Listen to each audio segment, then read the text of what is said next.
빈손에 채워야 할 결실 이라는 제목으로 오늘 출애굽기 23장 14절부터 16절, 사도행전 10장 44절부터 45절 말씀을 중심으로 말씀의 은혜를 나누겠습니다. 오늘은 추수감사주일입니다. 아니죠. 맥추감사주일입니다. 아멘 하신 분 어떻게 할래요? 자, 추수감사주일하고 맥추감사주일하고 뭐가 달라요?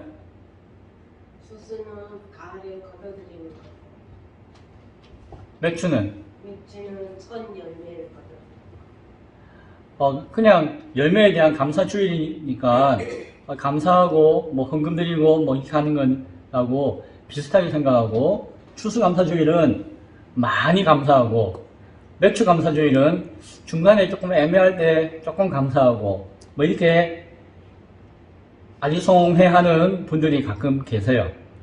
오늘 맥추감사주일을 맞이하여서 맥추감사주일의 의미를 오늘 읽었던 본문과 사도행전의 말씀을 근거로 해서 함께 깨달을 수 있기를 바랍니다. 오늘 본문에서는 이스라엘의 세 가지 절기를 이야기합니다.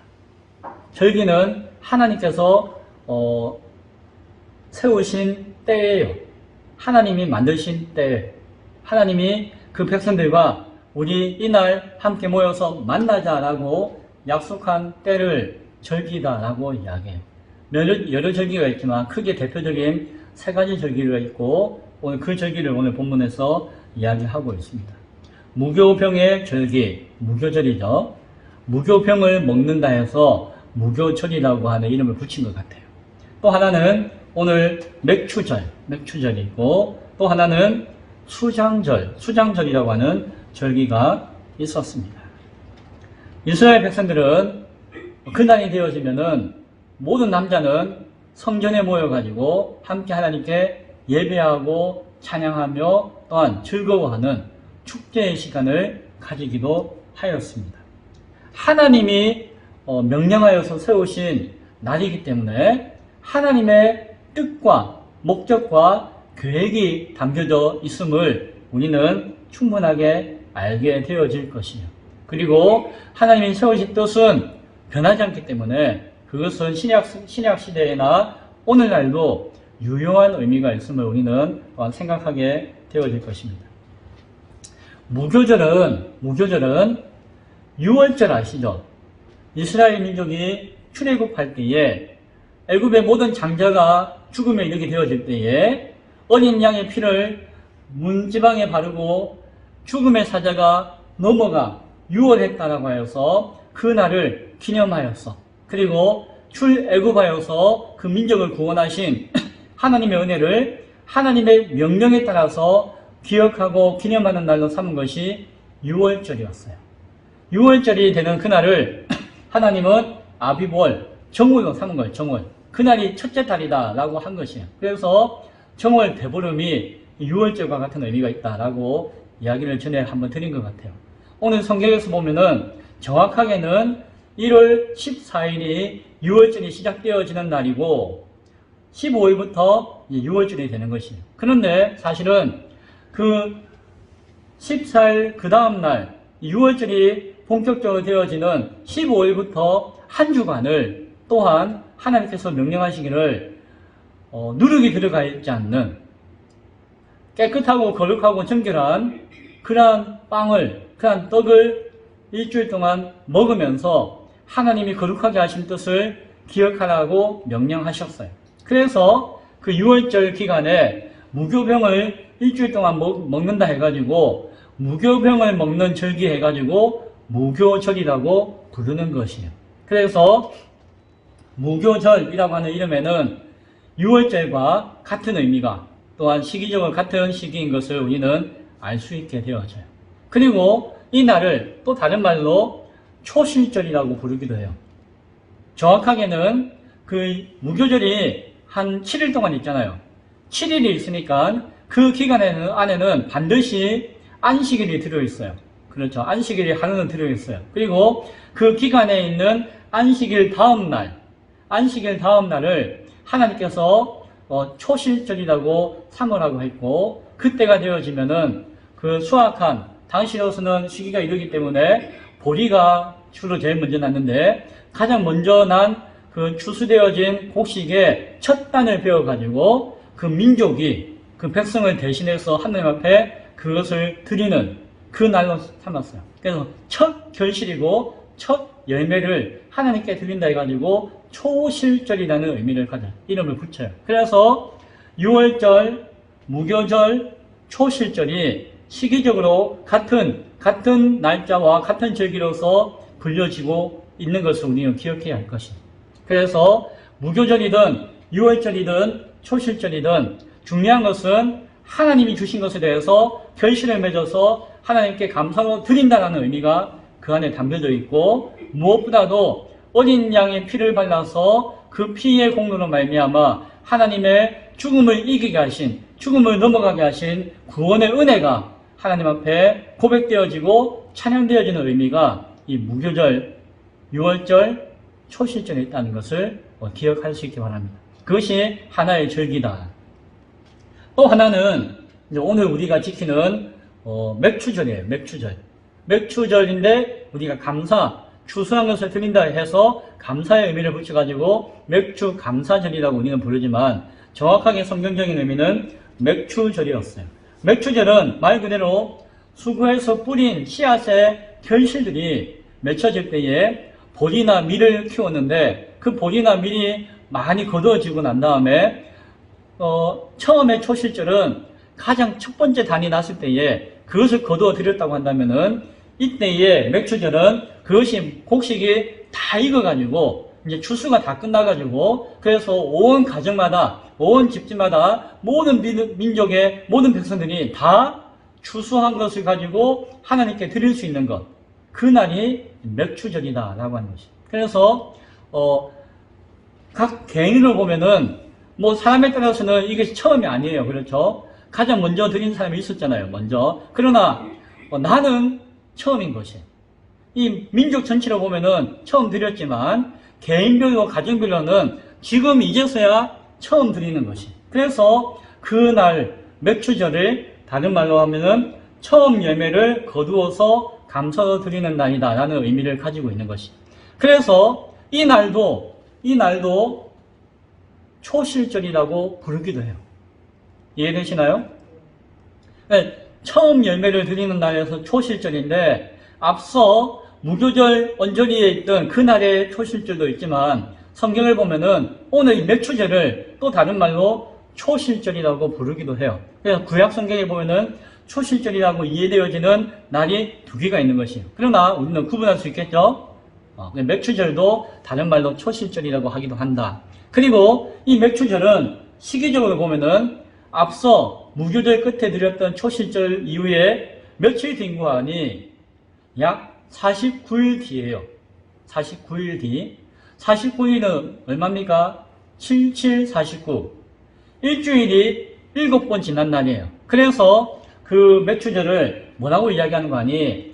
초실절이 지나고 7749, 49일 이후에 드리는 결실의 드림이고 절기다 해가지고 77절이라고 해요.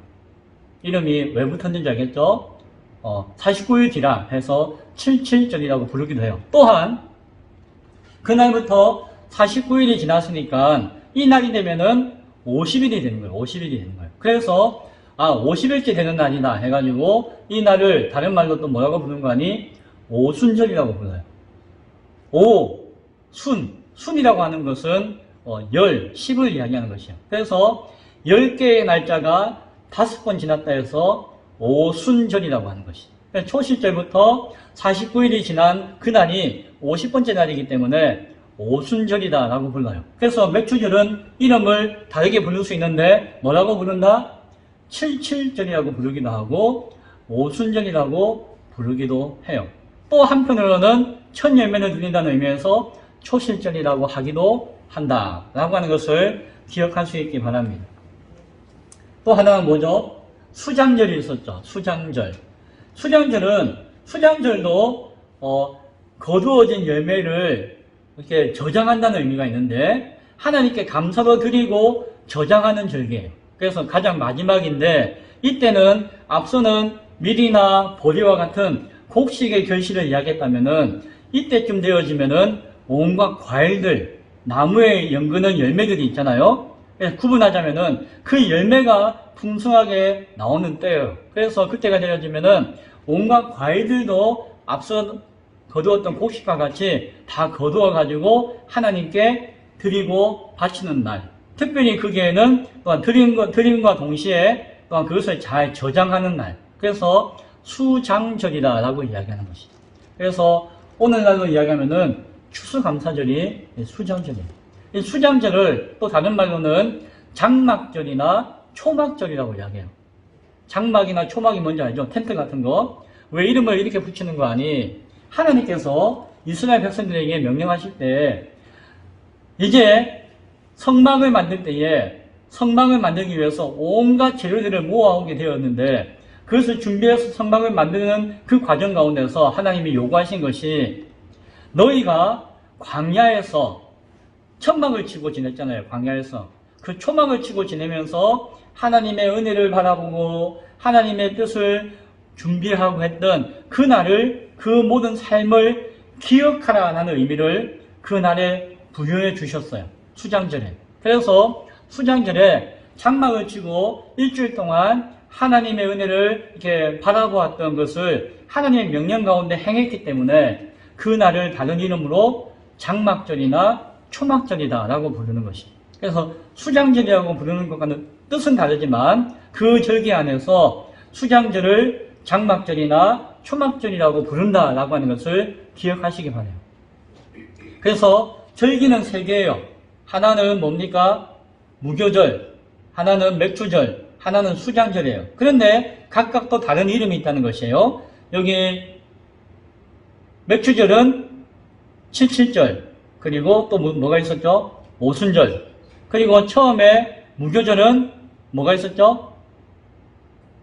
유월절이라는 의미가 있었고, 마지막에 수장절은 장막을 치고 하나님을 기억한 데서 초막절, 장막절이라는 이름이 있었다. 이름 막 복잡하죠? 그런데 오늘 잘 한번 정리할 수 있게 바랍니다. 나중에 영상을 다시 보셔가지고 복습하시면 이 절기가 대충은 정리가 될 것입니다.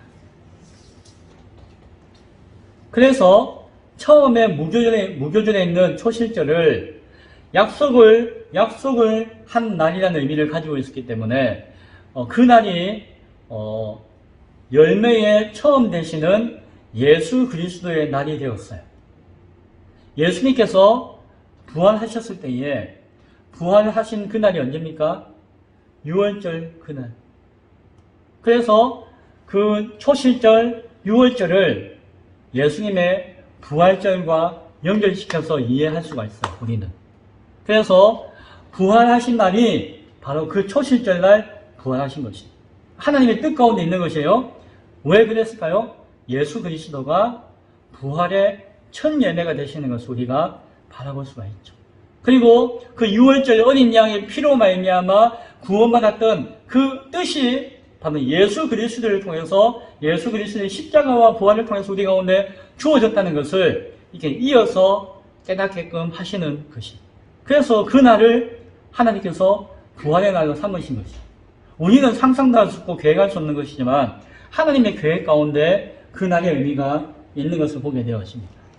자, 그리고 그 초실절, 무교절 49일 이후, 50일 이후에 무슨 날이었죠? 오늘 우리가 지키는 맥추절, 칠칠절, 오순절이죠. 자, 그러면은 예수님이 부활하시고 난 다음에 50일 뒤에 무슨 사건이 일어났을까요? 계산해 보세요. 예수님이 부활하시고 40일 동안 머무시다가 승천하셨잖아요. 그리고 얼마 이후에 그래서 그 맥추절은 무슨 날이다? 오순절이라고 하는데 그 오순절날 성령님께서 오셨어요. 우리는 오순절 성령 강림 이런 이야기 하잖아요. 성령이 오셔가지고 그날에 오순절이라고 부르는 것이 아니에요. 오순절날 성령님이 오신 것이었어요. 그래서 오순절 마가의 다락방에서 성령님께서 강림하셨다라고 하는 것이죠. 자, 그러면 맥추절은 무엇을 기념하는 날이 되어야 할까요? 첫째 곡식을 드리고 하는 것이 아니라 그 맥추절에는 우리는 성령님의 강림하신 그 뜻을 기억하고 기념하는 날로 삼아야 하는 것이죠. 그래서 무교절은 부활절로 이어져요. 수장절은 추수감사절로 이어져요. 다 중요한 절기예요. 그리고 이 맥추절은 무엇에 이어져야 할까요?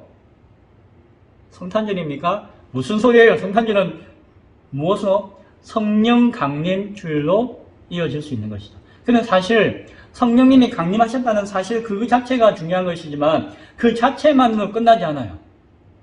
중요한 것은 이것이에요. 무엇입니까? 성령님이 오심으로 말미암아 성령을 통한 열매가 이 땅 가운데 맺혀지게 되었어요. 그것이 무엇일까요? 교회예요, 교회. 교회가 성령 강림을 통하여서 이 땅 가운데 나타나게 된 것이죠. 그래서 맥추절은 성령님의 역사를 통하여서 참된 믿음의 교회와 성도가 이 땅 가운데 드러나게 되었다라고 하는 것을 기념하고 상징하는 날이다라고 하는 것을 우리가 기억할 수 있기를 바랍니다. 그래서 오늘 우리가 맥추감사주일을 맞이하였잖아요. 그러면은 목사님 오늘도 감사헌금하고 추수감사절에도 감사헌금하고 그날은 큰 날이고 오늘 작은 날이니까 조금만 감사헌금하고 땡. 오늘은 감사하는 날, 물론 감사는 해야 되겠지만 그렇게 따지면은 무교절도 감사하는 날이에요. 무교절이 뭐라고 했죠? 초실절이라고 했잖아요. 처음 열매에 대해서 감사하는 날이에요. 맥추절도 감사하는 날이에요. 수장절도 감사하는 날. 모든 절기가 다 주신 것에 대해서 감사하는 날이에요. 그러나 감사하는 날은 당연한 것이고 이 맥추절에는 더 중요한 의미가 있다. 무엇이다? 오늘날 우리 교회 가운데 주는 의미는 무엇이다?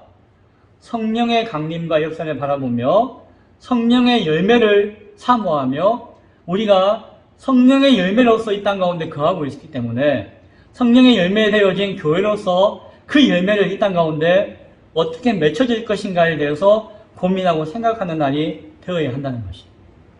오늘 본문에 보면은 이런 표현이 나와요. 15절에 보니까 빈손으로 내 앞에 나오지 말지니라. 어떤 분은 빈손으로 나오면 안 되면 이거 헌금 봉투 들고 이렇게 헌금 들고 와야 됩니까? 하나님 헌금 좋아하시네요. 아유, 헌금 들고 왔습니다. 빈손이 아니에요. 그거는 이해는 하겠지만은 그런 의미가 아니에요.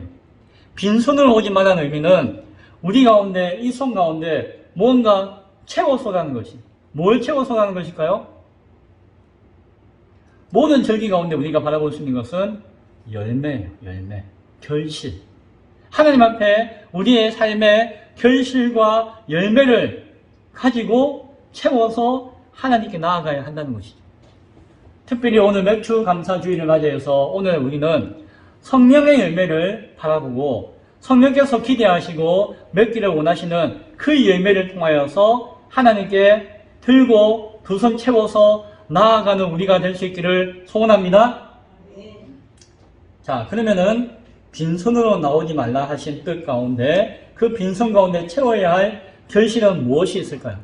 성령의 열매, 성령의 결실이 무엇이 있을까요? 세 가지를 말씀드릴게요. 하나는 성령님은 우리의 전인격적인 변화의 열매를 맺게 하세요. 성령이 오심으로 말미암아 모든 사람들은 성령의 임재하심을 받으면은 새로운 사람이 되어져요. 거듭나게 되어져요. 옛날의 모습과는 전혀 다른 모습으로 바뀌어져요. 그래서 다시 태어났다는 표현을 하고 있는 것이에요. 다시 태어났다는 표현을 할 만큼 전혀 다른 사람이 되어지는 것이에요. 그래서 성경에는 새로운 피조물이 되었다라고 말씀하기도 해요. 예수 믿기 전이나 지금이나 똑같은데요. 제가 죽었다 다시 태어나야 되나요? 다시 태어나고 새로운 피조물이 되어져야 한다는 것은 그 심령의 역사예요. 심령의 역사. 그 심령이 새롭게 태어나야 한다라고 하는 거죠. 그것은 어떤 말로 표현되어 줄 수 있는 거 아니? 그 심령이 전인격적으로 변화되어져야 한다는 것입니다. 인격이라고 표현할 때에 보통은 흔히 지정의를 이야기해요. 우리가 지적으로 깨닫고 알고 생각하고 하는 모든 것들, 우리가 감정적으로 느끼고 생각하고 추구하는 모든 것들, 우리가 의지적으로 결단하고 생활하고 하는 그 모든 것들을 다 인격 가운데 있는 것이다 라고 이야기해요. 그래서 성령으로 거듭난 사람은 그 인격이 변화되어져야 한다는 것이죠. 왜 그럴까요? 성령님이 인격이기 때문이에요. 성령님이 인격의 영이시기 때문이에요. 성령은 어떤 사람은 성령은 물건이잖아요. 성령 받아라, 성령 주세요 하니까는 이거 성령 주고받는 것인가? 아니죠. 성령님은 하나님이에요. 하나님의 영을 성령이라고 부르는 것이고 예수님의 영을 성령이라고 불러요. 삼위일체 하나님 가운데 한 위격, 하나님의 인격을 위격이라고 표현하는데 하나님의 한 인격을 담당하고 계세요. 성령님은. 그래서 성령을 다른 말로 인격의 영이다 라고 이야기해도 틀린 말이 아니에요. 그 성령님이 우리 가운데 임하셨다는 것이에요. 그 성령님이 교회 가운데 임하셨다는 것이에요. 그래서 성령을 받은 사람, 성령으로 충만한 교회와 성도는 어떤 모습이 되어야 할까요? 그 인격이 변해야 해요. 그 인격이 바뀌어야 해요. 예전에는 욕하고 미워하고 싸우고 내 것밖에 모르고 막 했다면은 이제 성령을 임하고 거듭난 인생이 되어지면 그 심령은 내가 아니라 성령의 열매에 합당한 모습으로서 내 인격이 다듬어질 수가 있어야 한다라고 합니다. 그것이 전인격적인 변화다라고 할 수가 있는 것입니다. 사도행전 2장에 보면은 교회가 처음 세워지고 난 다음에 어떤 일이 있었습니까? 사람들이 자신의 물건을 서로 통용하고 재산과 소유를 팔아서 필요에 따라서 나누어주고 기쁨과 순전한 마음으로 서로를 막 섬겨주고 하나님을 찬양하고 온 백성들에게 칭송을 받는 모습이 보였잖아요. 어떻게 그렇게 되었을까요? 그들이 인격이 바뀌었기 때문에. 그들의 마음이, 생각이, 그 품성이 바뀌었기 때문에. 이기적인 마음이 다른 사람을 이해하는 마음으로 바뀌었기 때문에. 나만 챙기는 사람이 이제는 하나님과 하나님의 교회를 먼저 섬기는 마음으로 바뀌었다는 것이죠. 그래서 그런 삶의 모습으로 드러났고 그 교회 안에 모두가 가난했음에 불구하고 가난한 사람이 한 사람 없는 교회가 되어졌고 온 백성들이 야, 뭐 저런 사람이 다 있나 할 정도로 칭찬받고 놀라워하는 모습으로 교회가 세워지게 되었다는 것이. 성령님은 인격이 있어요. 그 성령님이 우리 가운데 임할 때에 우리의 인격이 변화되어지는 것이. 성령의 열매에 대해서 성경은 다음과 같이 이야기합니다. 갈라디아서 5장 22절부터 26절에 있는 말씀 가운데 오직 성령의 열매는 사랑과 실학과 화평과 오래 참음과 자비와 양성과 충성과 온유와 절제니 이것을 금할 법이 없다. 예수 그리스도의 사람은 육체와 함께 그 정욕과 탐심을 십자가에 못 박았다. 따라서 우리가 성령으로 거듭나서 살면은 성령으로 또한 행해야 할지니 헛된 영광을 구하지 아니하고 서로 노여워하거나 서로 투기하지 말아야 한다라는 말씀을 주는 것입니다. 성령의 열매 9가지를 이야기하고 있고 그 모습은 무엇입니까? 인격의 변화예요. 인격의 변화. 목사님, 저는 예수 믿기 전이나 예수 믿은 이유나 내가 막 고집 피우고 욕심 부리고 막 미워하고 하는 거 하나도 안 바뀌었어요. 자랑이 아닙니다. 이건 뭡니까? 아직 내가 성령으로 거듭나지 않았다라고 하는 것을 수도 있음을 우리는 생각해 보아야 하는 것입니다. 물론 시간에 따라 조금씩 다듬어 가야 하겠지만은 우리는 성령의 역사와 충만함을 위해서 기도해야 돼요. 기도하면은 하나님께서 응답해 주십니다. 너희가 악할지라도 좋은 것을 자식에게 줄 줄 알거든 하물며 너희 하늘 아버지께서 구하는 자에게 성령을 주시지 않겠느냐 하십니다. 성령을 주신다는 것은 뭐 딴 게 아니라 우리의 성품과 마음과 생각과 우리 인격이 변화되어지도록 도우신다는 것이에요. 그래서 구하라고 하는 것이에요. 두 번째로 성령은 사랑의 열매를 맺게 하세요. 무엇을요? 사랑의 열매를. 예수님이 십자가에 달려 죽으신 까닭은 무엇입니까? 하나님이 우리를 사랑하시기 때문이에요. 하나님이 우리를 지극히 사랑하시는 그 사랑의 표현이 독생자 예수 그리스도를 십자가에 달려 죽게 하시고 모든 죄를 대속하여서 부활하게끔 하시는 역사를 이루신 것이에요. 그 십자가와 부활은 하나님의 그 지극하신 사랑을 표현해 주는 것이 성령님은 사랑의 영이세요. 성령님이 그 인격의 영으로서 모든 인격적인 성품들을 다 보여주었지만 성령의 열매를 통하여서 그 모든 것들의 총합체이고 그 모든 것들보다 가장 값진 것이고 그 모든 것들의 가장 근원이 되는 것이 무엇일까요? 사랑이에요.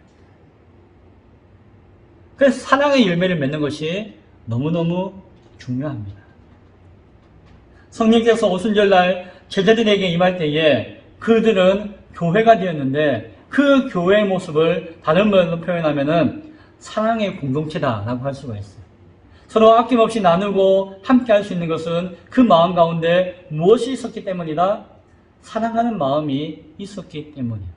그냥 억지로가 아니라 진심으로 하나님을 사랑하는 그 마음으로 형제와 교회와 이웃을 사랑하게 되어지니까 그들을 위해서 헌신하게 되어지고 수고하게 되어지고 나눌 수 있게 되어지는 것입니다. 하나님의 그리스도의 사랑을 깨달은 사람은 결코 자기만을 위해서 살 수가 없는 것이에요. 예수 그리스도의 그 몸된 교회를 위해서 그 교회를 통한 하나님의 영광을 위해서 살게끔 되어져 있는 것이에요. 우리 가운데 그 사랑으로 충만하지 않다면 우리는 구해야 돼요. 성령의 충만함을 구하고 기도해야 할 것입니다. 사도 바울이 이렇게 고백했습니다. 내가 내게 있는 모든 것으로 구제하고 또 내 몸을 불사르게 내어준다 할지라도 무엇이 없으면 사랑이 없으면 내게 아무 유익이 없는 것이다 라고 이야기해요. 인격의 영이신 성령님의 열매를 통해서 맺는 것, 그 중요한 것은 사랑의 열매라고 하는 사실을 바라볼 수 있기 바랍니다. 그 사랑이 인격의 완성이며 완성되어진 인격의 열매인 것을 기억할 수 있기 바랍니다. 그냥 노래하는 것이 아니에요. 그냥 감정에 치우치는 것이 아니에요. 하나님의 그 마음으로 성령의 그 영의 열매로서 맺는 열매가 사랑인 것을 바라볼 수 있기 바랍니다. 세 번째, 성령은 사명의 열매를 맺게 하세요. 자, 우리 인격이 변화되어졌습니다. 사랑으로 충만하여서 사랑의 열매를 맺게 되었어요. 사랑의 열매를 맺게 하신 이유가 무엇일까요? 사랑의 열매를 맺어서 무엇을 할까요? 사랑의 열매 그 자체만으로 귀하잖아요. 그것을 통해서 원하시는 하나님의 뜻이 있어요. 무엇인가 하니 하나님의 계획을 이 땅 가운데 이루는 것이. 그것을 다른 말로 사명을 감당하는 것이. 우리가 하나님의 사명을 감당하게 하기 위해서 우리 안에 사랑의 열매가 맺혀져야 하는 것이고 우리의 성품과 인격이 변화되어져야 하는 것이. 성령님께서는 교회를 세우실 때에 교회에 사명을 주세요.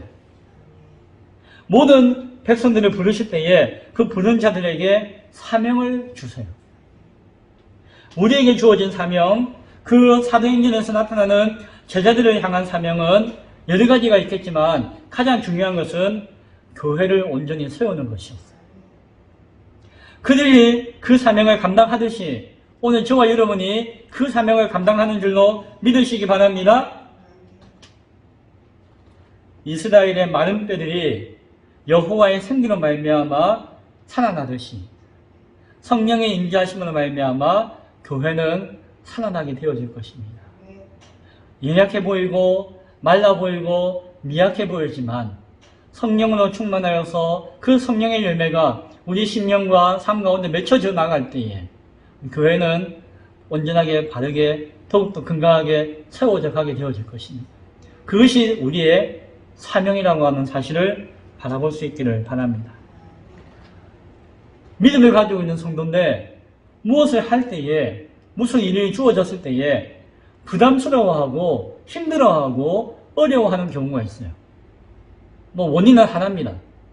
형편이 안 좋아서 정말 시험에 빠져서 무슨 상황이 안 좋아서 아니에요. 성령으로 온전히 충만하여 성령의 열매를 맺지 못하기 때문이에요. 그래서 사명을 감당할 수가 없는 것입니다.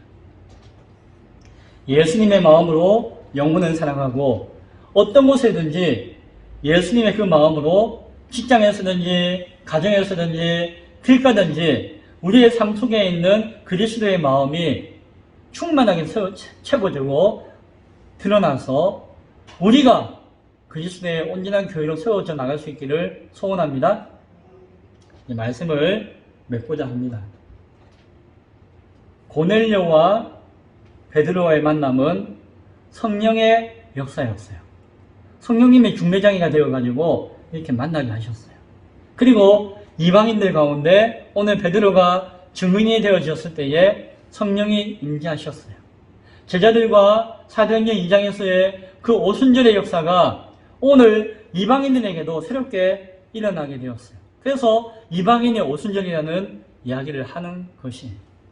그 성령의 역사가 일어나는 이유는 무엇입니까? 그들에게 그 성령의 열매를 맺는 교회가 되어지게 하시기 때문에 그 뜻 가운데 성령께서 임하시는 것이에요.